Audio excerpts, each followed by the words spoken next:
प्रगतिशील लोकतान्त्रिक पार्टी बनेको छ। यो पार्टी भनेको जेएनजी आन्दोलनको उपज हो र जेएनजी पुस्ताको पार्टी हो भनेर बुझ्नु जरुरी छ।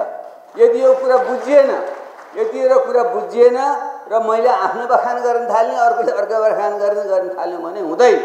यो हाम्रो एजेन्डा, अबको यो पार्टीको एजेन्डा भनेको जेएनजी पुस्ताको चेतनासँग, त्यसको आवश्यकतासँग, यो युगसँग जोडिएका कुराको मागहरू पूर्ति गर्न सक्छ कि सक्दैन।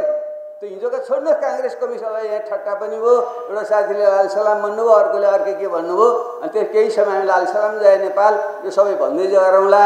तर पछि चाहिँ गएर सुरुमा त गङ्गा जमुना सरस्वती मिसिँदा त एउटा रङ मिसिया हुन्छ नि सुरुमा, तर पछि गए त गङ्गा एउटै बन्छ, गङ्गाको रङ अर्कै हुन्छ। त्यसले अहिले केही दिनसम्म गङ्गा जमुनाका हाम्रा अलग अलग धार रहन्छन्। अलि पर पुगेपछि गङ्गा बन्छ, त्यो गङ्गा पनि गएर समुद्रमा मिसिएपछि हाम्रो रूप रङ अर्कै हुन्छ। त्यसमा चिन्ता नगरौँ। तर केही समय चाहिँ हाम्रो यस्तो अलिकति अलग अलग रङ्गढङ्ग, अलग अलग भाषा बोली, अलिकति जोडकोण रहन्छ, त्यसलाई अन्यथा मान्नु हुँदैन।